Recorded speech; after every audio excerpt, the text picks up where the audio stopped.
What's my motivation? No. Just say yeah.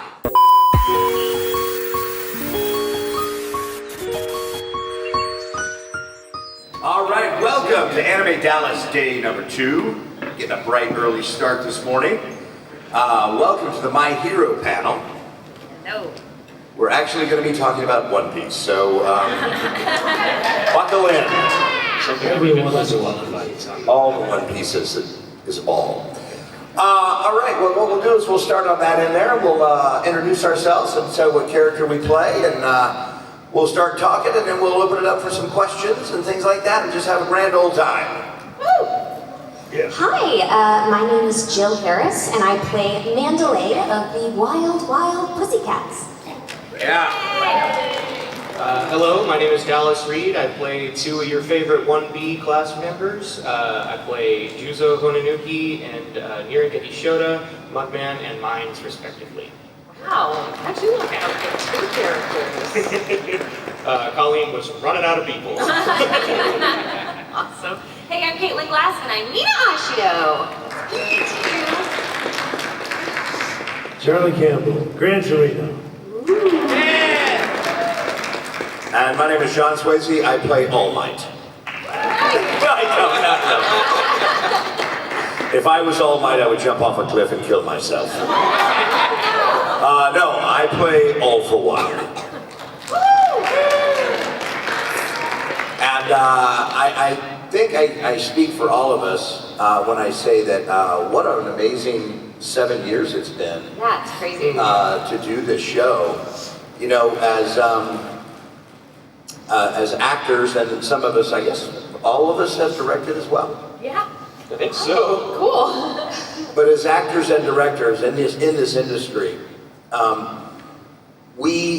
as actors, we don't even know what we're doing until we get to the studio. But as directors even, we have no clue whether a show is going to be huge, if it's going to be a flop, if it's going to be, whatever it's going to be. And it really doesn't even matter what it does in Japan. Sometimes shows are flops in Japan, but over here they blow up, and they're huge over there, and they get here, they just lay there like an egg. So you just never know. And I know for me, when I started doing My Hero, I was actually at a convention in Florida with Colleen, and we were about 2 years into the, who does he play? Oh, yay! Yippee! Hey Lindsay, introduce yourself.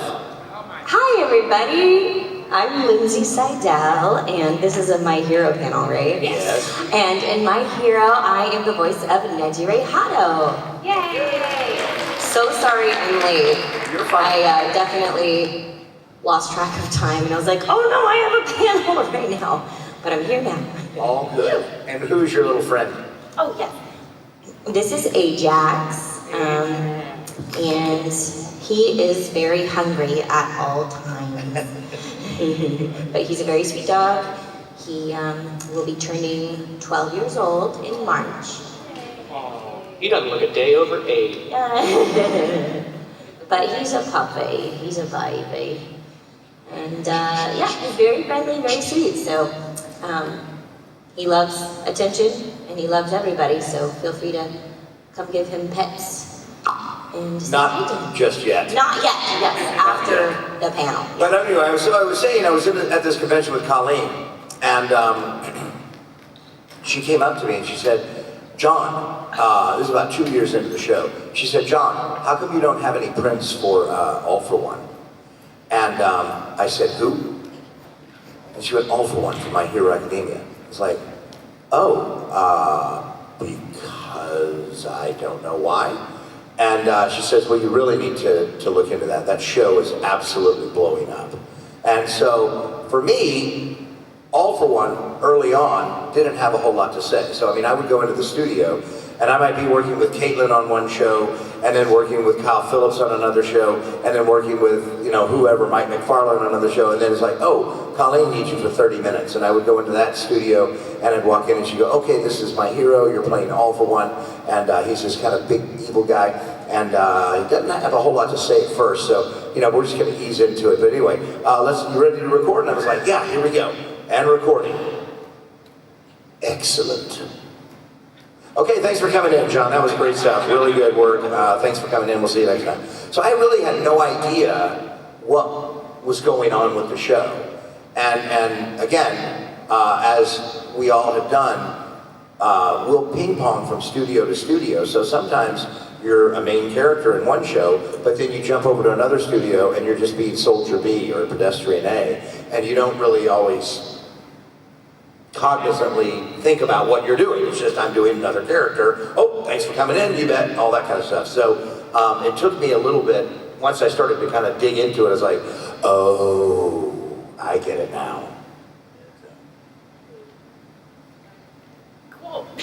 Accidentally the guy. Yeah, it happens.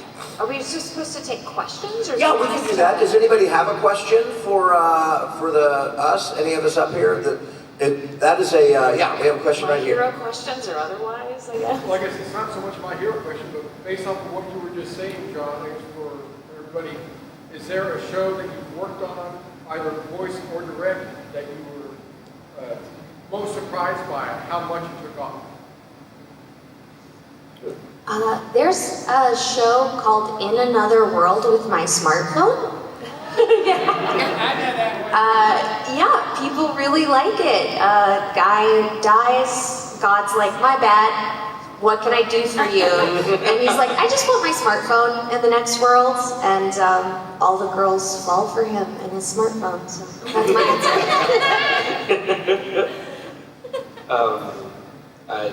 Yeah. Tsukimichi Moonlit Fantasy was that one for me. Classic isekai scenario. Then I did one season, and then suddenly, like 2-3 years later, I get a call and it's like, they're doing not only season 2, but season 2, and it's twice as long. So that was a surprise. Yay! I've had fun with it though. He can talk again though, which sucks because now I have to worry about flaps. It was better when he was in his head. I don't know. I want to say for me, there's like one show I was like, oh my gosh, I can't believe that did what it did. But I will say that, and it usually happens once a show, once a convention. Somebody will walk up with a Blu-ray or a DVD of something, and you're just like, would you sign this? This is my favorite show. And you're like, what in the world? You're the guy that bought that DVD? Wow! What are the odds we meet? And it's just some, it was just some random show that you did way back in the day, to me, what's really special about that is that, anime really can touch a lot of different people and reach a lot of people and have effects on different people in different ways. And everyone has that one show, it's not just like, yeah, One Piece, or yeah, My Hero, or yeah, DBZ, or whatever. It's like, I love Reincarnated as a Sword, or Reincarnated as a Slime, or, whatever it might be, Milk Jam, who knows? It just, there's always that one show. It's always surprising to me that somebody really latches onto that, Yeah, the big surprise for me was, must have been back in 99 or 2000. We did a dub of Sonic the Hedgehog, the movie, which was the Japanese movie. But it was just a one shot, and it had this one character, Old Man Owl, and so I played Old Man Owl, and that's just minded. And it was fun, and we were like, well, it'll probably do okay because it's Sonic, but then I heard nothing about it for like 25 years. And then now I have people coming up to me going, oh my God, you were him? I watched that when I was 3, and I'm like, great. But it's really cool because, sometimes things come back that people were more into than and then you get to meet them and you're like, wow. What's really a bummer is when they come up to you and they go, I watched that when I was 3 years old. Hey, speaking of which, I'd like you to meet my 3-year-old. Yeah. You're like, oh God, that was a long time ago.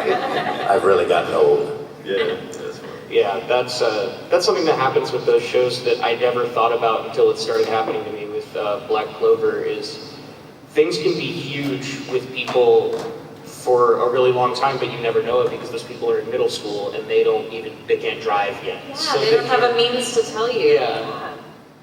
And it's always nice when they start to show up. They're like, I grew up with you, and now I have a car. And then you're like, great, could you run me to the convenience store? I You get me out need of to here. pick up some smokes. We had a question over here. Yeah, can you say a line from the show in your character voices? No, I cannot. Sure. I think, why don't we all do that? Gotta think about it. All right. Where is your smile now, All Might? I'm alive. Cue ketchup up. Oh my gosh, what are things that I say? You guys make me write them on Funko Pops all the time, and now I can't think of a single one. Let's see. I don't know, guys. What do I say? Anybody? Pinky! What's that? Are you awake? Okay. Thanks. Your legs are only as strong as what you're standing on. That's deep. We're the wild, wild pussycats. You need to have the heart of a lion, not a kitten. Aw, cute. Okay, right in the back, way back there. James? Yes. So, as someone who has worked as a self-advocate at autistic disability, James, you got to speak up. so outside of going to anime conventions, I have been working autistic conventions for over 2 decades. I have used my hair in academia to teach awareness of the daily experience of almost every disabled person in the United States, and the fact that just like many people in that universe harm themselves in order to have superpowers, many disabled people have risked their lives and died trying to do things differently than for granted. My question is this: when you get involved into a show or a series, are you told about the target audience of that show in Japan compared to here? Oh, honey, we're not told anything. No. Yeah. That's so above our pay grade. We're dumb actors and directors that go in and we're told, here, make this work. Now, I will say that this goes back to what I was saying earlier, how different shows can affect and touch people in different ways. I've had this, and I would be willing to bet everyone on this panel has had this experience in some way, where a fan comes up to you and kind of corners you in private and just wants you to know that your performance in a particular show had a profound positive effect on them, even to the point of saving their lives. If somebody was doing harm to themselves or something, and then they saw that show that you were in and your performance just kind of turned it around for them. It's a very emotional moment, as you can imagine. But it's very positive. And back in the day, as an actor, again, I don't want to speak for everybody, but I think I do, we're all very humble. We're not bragging about what we do. We're all very blessed and feel very lucky that we get to do what we get to do. But there is a point where you can't just say, when somebody comes up and says, like, I really love what you do, you're amazing. You can't just go, no, I'm not. I'm really not. I mean, it's no big deal. I'm not, whatever. Because to that person, you are. And to me, I think it's very important that you don't steal their joy of them meeting you and getting to interact with you. Because that means a lot to that person. And ergo, you're doing something very positive for that person. Does that make sense? Yeah. Yeah. I have a little too much power right now. I don't know how to talk. Okay, there we go. Yeah, that is, you never want to invalidate somebody's feelings, even though your instinct is to, like you said, remain humble. There are some situations where you do kind of have to own the effect that you can have on people's lives, for better or worse. Right. Yeah, there's shows that I watched when I was a kid and everything that had an effect on me, and if I got to meet those actors, it would be pretty cool from that perspective as well. You're just kind of Right. like, you would want them to say, oh no, that was crap, you know? Right, exactly. No, what's wrong with you? Exactly. So, yeah, it's nice for people to be receptive and everything. Mic for the audience? She's a mic for the audience. Oh, sure, yeah, great, thank you. But there's more than one. All right, well, look, we have a question right here, right? Given the opportunity to hold a microphone, suddenly they can't contain themselves. My question is, what is your favorite anime that you got to take part of? You got to pick one. Oh, other than my hero, you mean, right? My hero would be included. Yeah. For me, my favorite role that I ever did is a movie I did called The Boy and the Beast. And I play Kumatetsu the Beast. And there's a lot of reasons. It's a beautiful movie. If you haven't seen it, it's by Momura Hosada. The English dub was directed by Mike McFarland, and it's got an amazing cast in it. And just a little sidebar, some of y'all have probably heard this story before, but when I was, years ago, I walked into my son's room, and he was on his phone. He's 15 years old, so as a parent, you're like, what are you watching? And he goes, anime. I was like, well, that really doesn't help me. What kind of anime are you watching? And he goes, I'm watching Soul Eater. And I said, oh, that's cool. You know, your old man plays Lord Death. And he goes, yeah, I'm watching the Japanese version. And I was just like, seriously, get out. And he's like, this is my room. I'm like, no, get out of my house. You're no longer my son. So anyway, conversely, we were at the movie theater to go see the theatrical release of The Boy and the Beast. Crowd about this big, nice little crowd. And we watched the movie, and it's a beautiful movie. If you have not seen it, I think you can get it on Crunchyroll or Amazon or something like that. But it's a beautiful movie. And we're watching the movie, and at the end of the movie, everyone's applauding and crying and laughing. It's just great. And we're all ushering out the back door in this throng of people. And my little girl, holding my hand, looks up to me and goes, Daddy, you were awesome as the voice of the Beast. And everyone in the crowd goes, what? You're John Swasey? Oh my gosh, oh, we want to get your autograph, we want your picture, we love you, that movie was so great. Everyone's just fawning all over me. And I looked at my son, I was like, so it has a very special place in my heart. But I really do love the movie.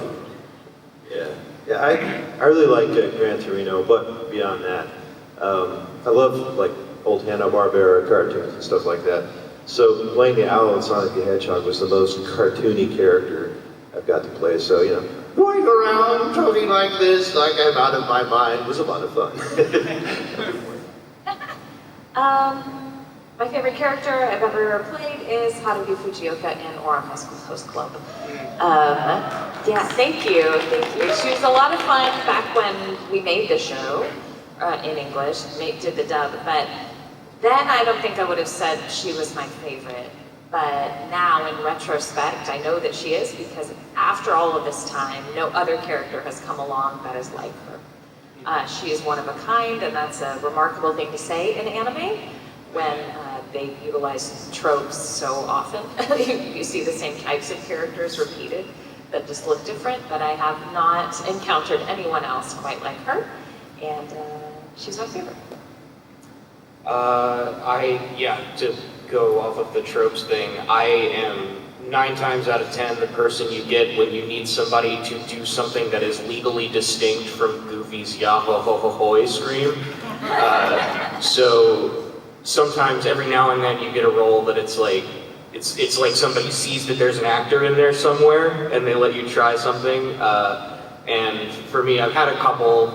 One I can't quite talk about yet, but I think the show where I felt most like an actor was actually a show that Caitlin Caston directed called Sing Yesterday for Me. It's a little 90s period piece, kind of a romantic / family drama. And I got to play this moody little art kid who had a paperclip for an earring named Ro, and I love him, and I want the best for him, and I had a blast playing that character in such a beautiful show. I'm in that one too. So you guys should watch it. They're both in it, and they're so good. I always have a hard time picking a favorite. So I go with a recent one, Free Rein Beyond Journey's End. Thank you, yeah. It's one of the best anime I've seen in a while, and it's quickly become one of my favorites, so I recommend that one to everybody. I feel similarly to Jill that it's really, really hard to pick a favorite. So I do the same thing where I pick something recent that I've really enjoyed. And even then, I'm going to give you two because I can't narrow it down to one for a recent one. So the two that I've recently had the most fun with would be in One Piece, Vegapunk Edison. He's the little like robot bunny looking thing. I've had so much fun with that. I'm sad that One Piece now is on like a little break, so I'll have to wait before I get to revisit that character. But the other one I've been having a lot of fun with, actually now I'm realizing, so Edison he's a robot, but he like looks kind of like a rabbit. And the other character I've been having a lot of fun with is actually a rabbit in a show called Shangri-La Frontier. I think that I my list and makes two watch. Oh, nice! It's a really, really fun show. And yeah, I voice V-Lock, and she is a rabbit with a Boston accent. And never did I ever imagine that I'd get to voice a character in anime with a Boston accent, but it has been so much fun. It's a really fun show. I highly recommend. So do a little Boston accent. No, you'll have to watch the show. What's it called again? Shangri-La Frontier. Okay. Oh, that's I Jason's think show. to really pull off a good Boston accent, you just have to drop the F-bomb every other word. Wait, what did you say?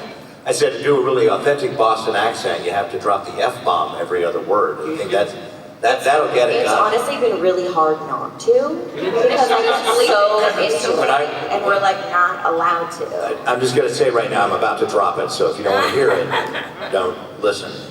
But my family were on vacation in Boston, and we went to a Red Sox game at Fenway Park, and we got really cheap seats. We're out in right field, and I don't know if you've ever been to Fenway Park, but the seats are tiny. You know, it's built in 1820 or something.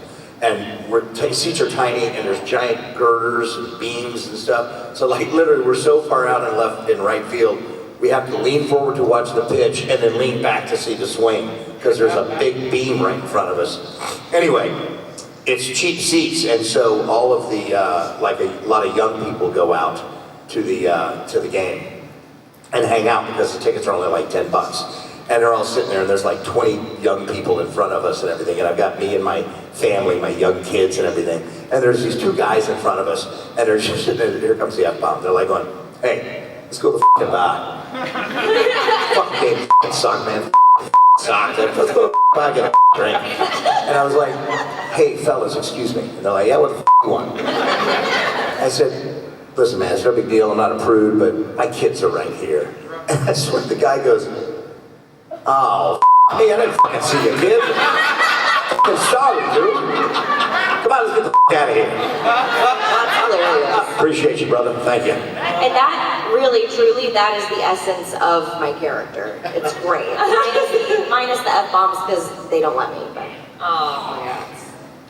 but it's that same attitude.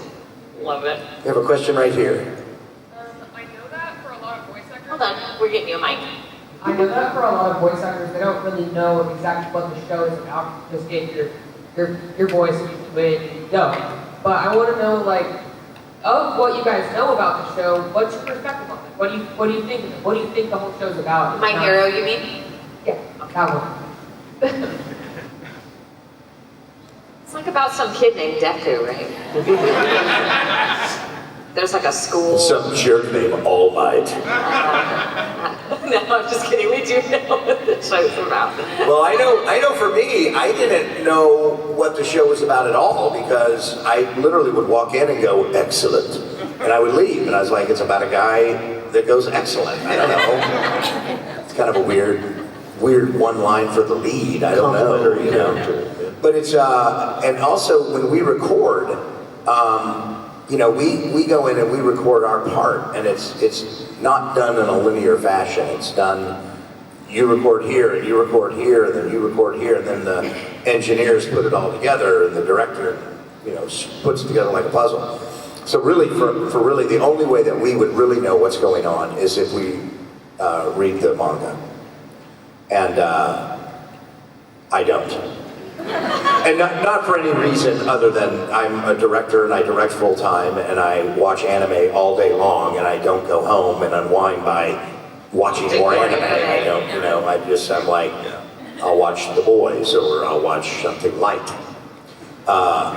But anyway, so for me, I rarely know. And that's why when you walk in, you have to rely on the director because he or she is going to know what's going on and they're going to guide you and go, okay, in this scene, this is kind of what happened before, and this is where we're going, and this is how your character kind of fits into that puzzle, So.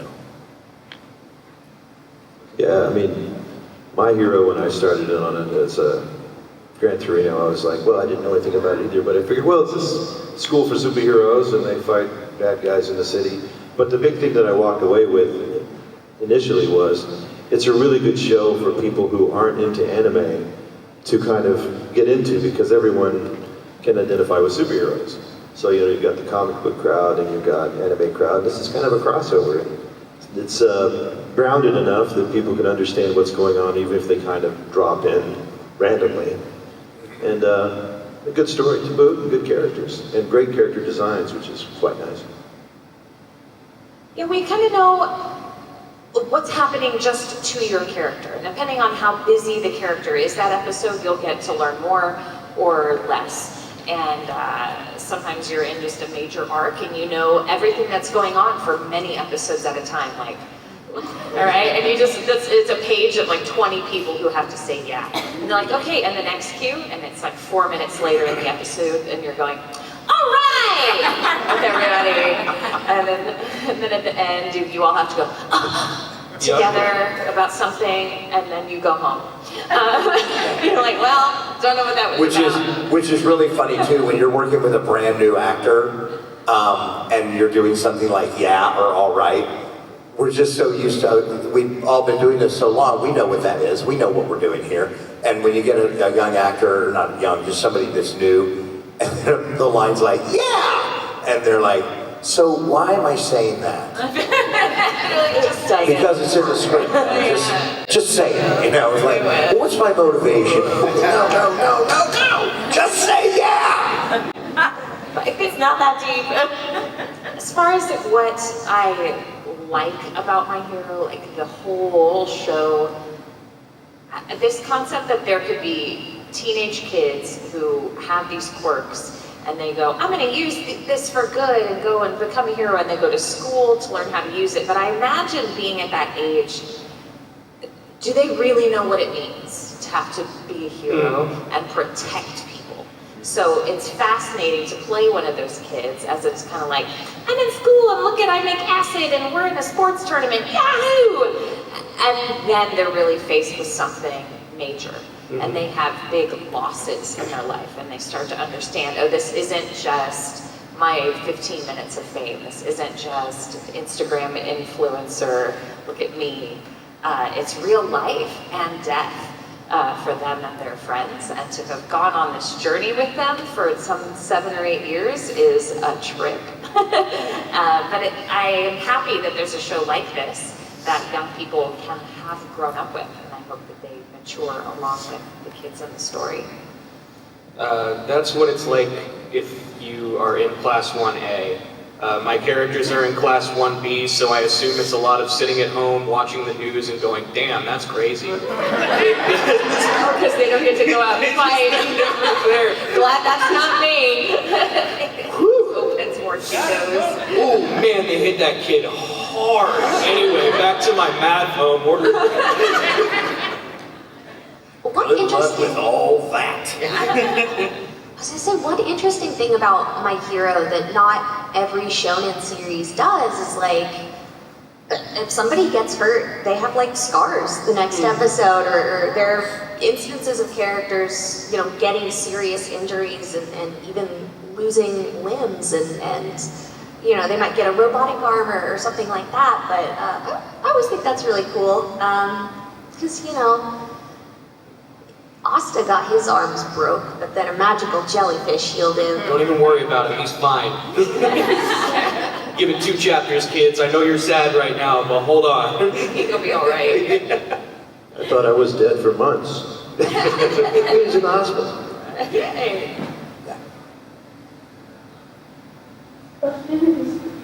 Oh, sure.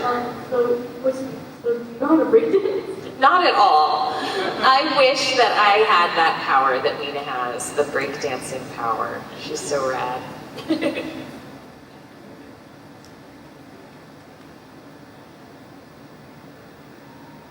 What is your favorite line from shows acting? Favorite line from any show? That's easier than trying to pick up my hero line. My favorite line from any show that I've ever been in is when the director says, "Thank you for coming in." No. Are you talking about our favorite line from this show or a favorite line from any show? Any show. Well, my favorite line that I ever recorded is actually from a video game, Borderlands 2. And I play Salvador. But you'll have to come to my table to hear that line. It's not for young ears. Can't be worse than the tirade. Let me just say this. It's worse than being in Boston. Yeah, I don't remember the year he says, but I love the line where Gran Torino says, "My favorite part of 1872 was none of you were alive." That's amazing.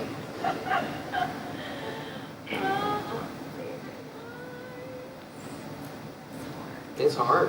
It's hard to remember them because I think we all have been in a number of shows. And even if we had to memorize our lines, which we don't have to do for this job. I mean, I can't remember lines from plays I was in, and I knew my lines back then. Yeah, all of the time, we don't rehearse, we don't see scripts in advance, and most of the time we haven't seen the episode either. If we had the time and wanted to, and it had aired in Japanese, we could have watched it on our own before we come in to record. But most of the time, we don't do those things because we're not paid to. No, I didn't mean to make it sound like it's all about money. It's just not a part of our process.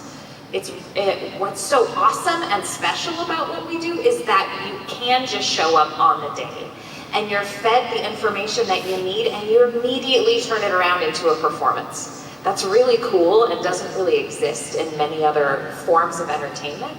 So, and hopefully if you're good at your job, and I have directed all of these people seated here and they're fantastic at their jobs, you don't Who's the best? Ajax.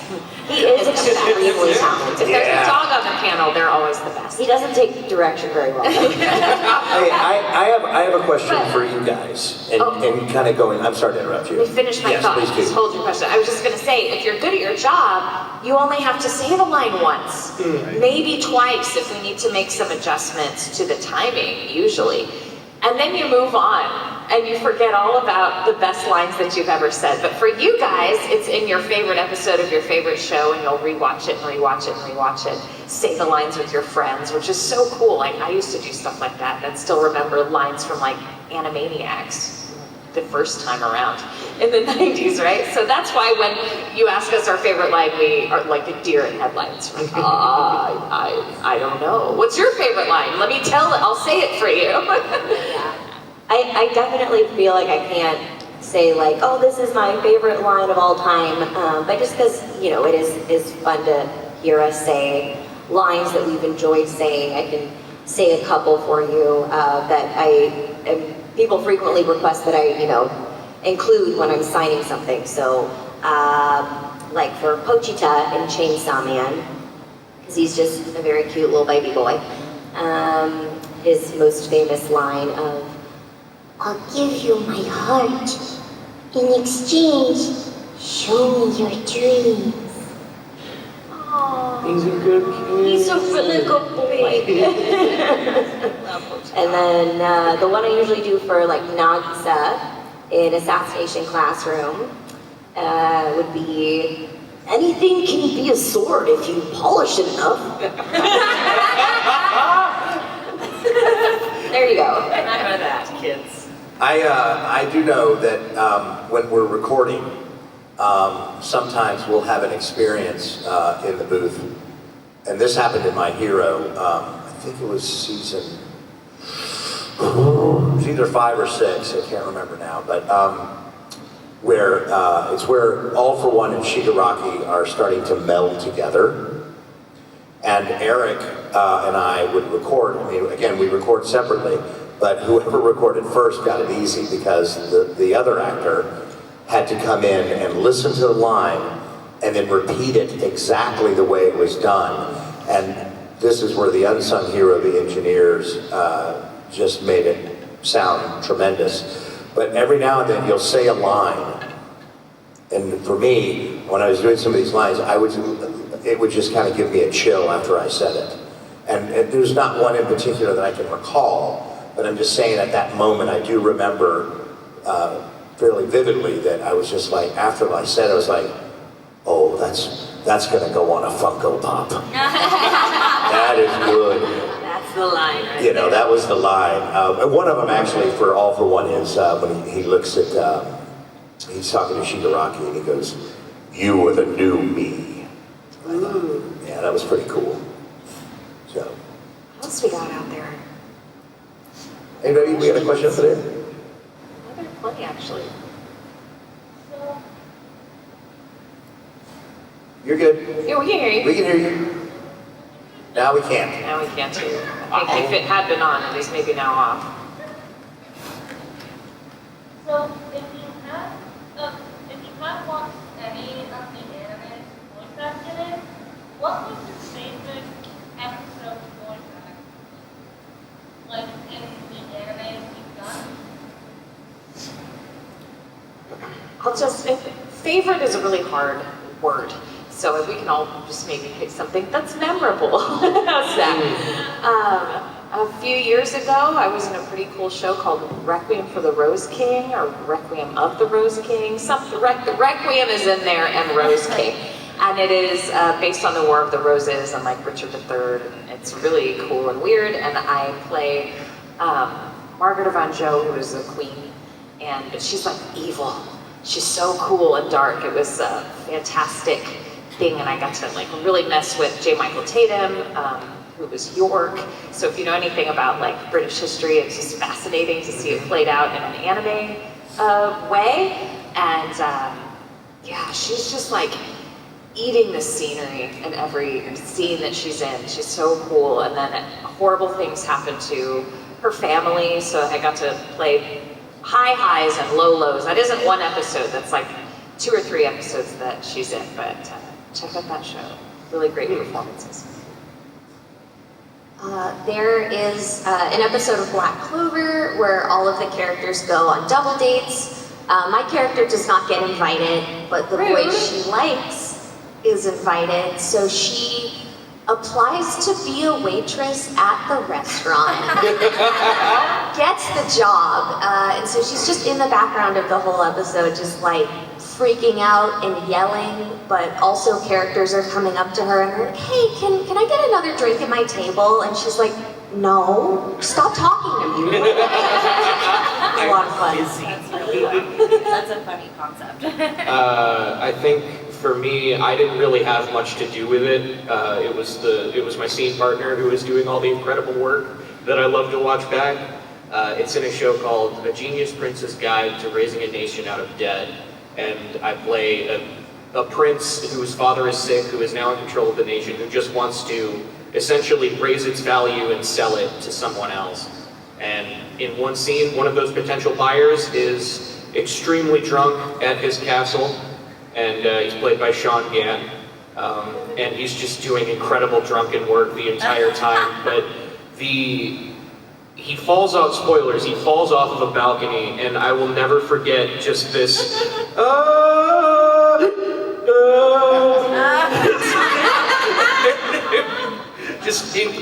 it was inspired. It was inspired work. It's still the funniest thing I've ever heard. falling off of a balcony, doing the fade on your voice, and then hitting a hiccup halfway down. It was brilliant. That's one of my favorite episodes of television. There are a few things more fun than playing a really drunk character. It's so fun. Unless they're a drunk character from Boston. D-Lock hasn't been drunk yet, but I have hopes, high hopes. You have a question up front? Very front row.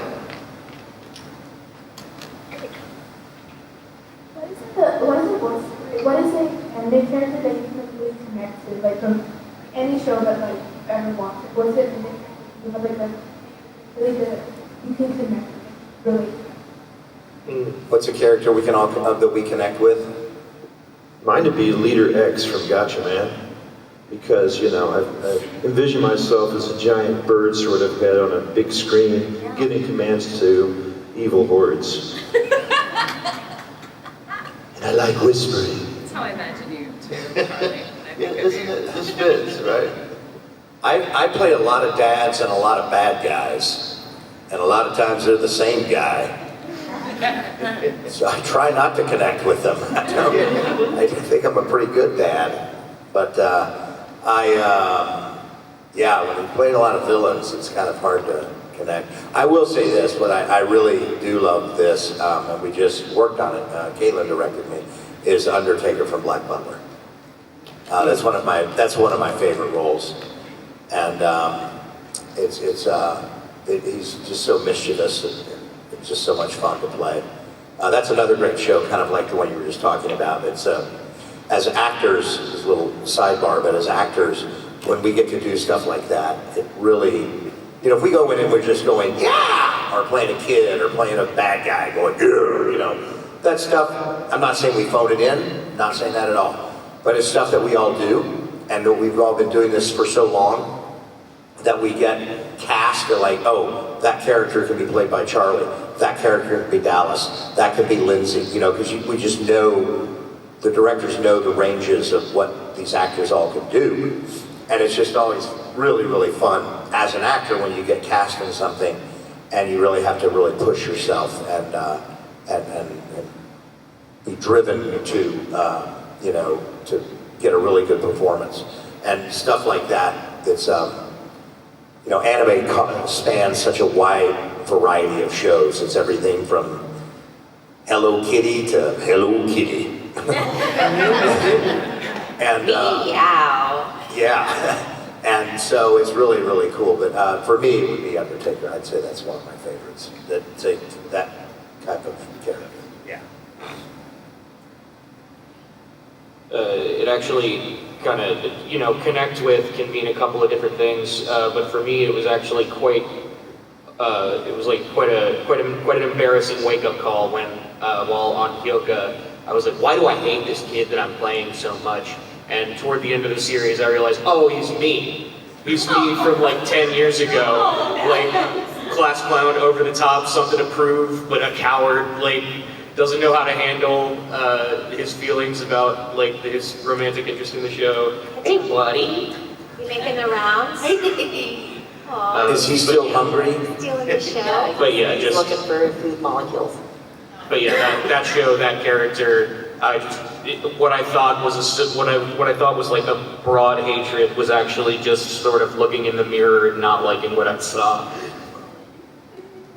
I can, not to be that person, but I feel like I can connect to all of my characters. Because that's kind of the job. Yep. Yeah, that's a great point. You get in there and you maybe think like, gosh, why did so-and-so cast me as this? This is not really the type of thing that I typically do. But you get in there and you have to find a way that you connect with them.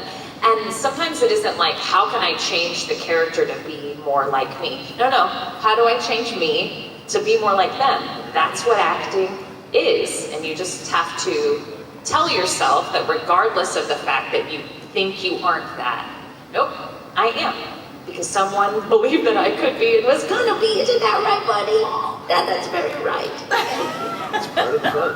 Yeah. Would it be cool, like, if it was totally acceptable in our society, if people, like, could do what dogs do and just, like, lie down on the ground and just. I'd love to take a nap right now, yeah. We're gonna have a dog panel. We're all gonna act like you. What do you think? I can answer which character I think I'm the most similar to. Oh, that's a But it's kind of an eye roll answer. Ichika in the quintessential quintuplets. I am not a quintuplet in real life, but Ichika is an actress. So that's always my answer. People ask me, which character are you the most similar to? I'm also going to go similar. Fern in Free Run Beyond Journey's End. I've always been an early riser. I'm one of those few people. But she has a really fun dynamic with her teacher, Free Ren. Fern is like 16, and her teacher's like a 3,000-year-old elf, and Fern's like, oh, come on, get out of bed, brush your hair, we gotta leave in like 5 minutes, you guys. And I very much have that energy. That's so cute. A large portion of my married life has been that scene where she like makes Stark admit that he drank juice at midnight and that kept him awake all night. It's just a lot of like, she'll wake up sometimes at 4 and I'm just still up doing my thing. She's like, so you just did not go to bed? Correct, you are correct. Okay, we got time for one more question, and then the dog has to go to the bathroom. I mean, I have to go to the bathroom, sorry. So, if you weren't voice acting, what would you be? I'd be dog walking. Brilliant question. What would I be doing? Until a few days ago, I would have said cleaning a restaurant like I was before this took off for me. But just the other day, I bought a nice vacuum and a like industrial, commercial, big green carpet cleaner. So now it's just slapping my name on a van and just going around to people's homes and doing carpets. This has got a plan. Wow, that's amazing. I'd be putting window units in castles. Okay. Air conditioning. You know. Yeah, they need those. They do, you know, and you can't put the ducks in because the stones are in the way. Right, so just window units. There's a need. I think if I weren't an actor, I would have invented Facebook. Wow. Man. Then I'd be a gazillionaire. No, I was actually, before I wanted to be an actor, I wanted to be a marine biologist and study sharks. Cool. Thank you, shark lover, all right. And what's cool is, my oldest daughter is actually an actor. She lives in New York. And my son, who watches Japanese anime, is in college studying to be a marine biologist. Hey. And when he graduates, we're going to go shark diving together. We need to sign a petition to get John in one of the new Sharknado movies. Great. Well, I direct as well as voice act, so let's just say if I wasn't doing either of those anime-related things, I'd probably still be in Spain. In 2010, I moved to Spain with my husband to just do something else. Oh, wow. I taught English for 1.5 years, and I really did love it there. And teaching English is pretty cool. Where did you live too. in Spain? In Madrid. My mom lived in Madrid. Classic for a year. part of Spain. Yeah. And, but I came back because literally I missed voice acting. Okay. But if it weren't for that, I'm like, I'm not still in Spain right now. Yeah. How long were you there? 1.5 years. Oh, that's really good. 1.5 years. So yeah, I think about retiring back to Spain. Did they have really good Tex-Mex? No, no, not at all. We found one Mexican restaurant that we would go to all the time, and it was mostly tacos and tequila, is what you would get there. And it was called El Bigote. Bigote means mustache. And I asked the owner, like, why is your restaurant called Mustache? She's like, do you know any Mexicans without mustaches? And I was like, no. But no, they don't really like spicy food in Spain. Yeah. Yeah, it's not like Mexico where they love spicy things. It's nothing like Mexican food. Yeah. It's more Mediterranean. Well, guys, do y'all have an answer down there? What would y'all do? It's not an interesting answer, but I have an answer. Well, I wanted to be an actor for essentially my whole life, for as long as I can remember. And I started acting professionally as a kid. But when I went to college, I decided, since I had been taking acting classes for most of my life at that point, that I would major in something else other than acting. And so I got a degree in marketing. And after college, I was like, yeah, I feel like it's unlikely that I'll be able to actually make like a livable wage being an actor. So I took a job as a business analyst for JCPenney Corporate. Wow. And it was not as fun as acting. No way. Really? I know, shocker. So I quit after 3.5 weeks. And I was like, well, I'm gonna have to make it work. And I did, so yay. There were no marketing conventions to go to? No, it was a soul-crushing job. Not exciting enough for you? Well, the problem too is I'd already been spoiled at that point because I already had been a working actor. I just did it, outside of school. And so I knew what it felt like to be paid to do what I love. And once you've been ruined like that, That's the thing, really. you can't do anything else. Pretty much. Agreed. Well, guys, that is actually all the time we have for My Hero Academia. Well, at least this panel. Hopefully you guys will continue to watch the show. Is everybody caught up on the show? Everyone seen all the... Yeah, I only have to see the latest movie. That's all I'm behind by. Okay. Well, make sure you catch up because I know there's another season coming. It's going to be a lot of fun, and I think we're all going to be in for a big treat.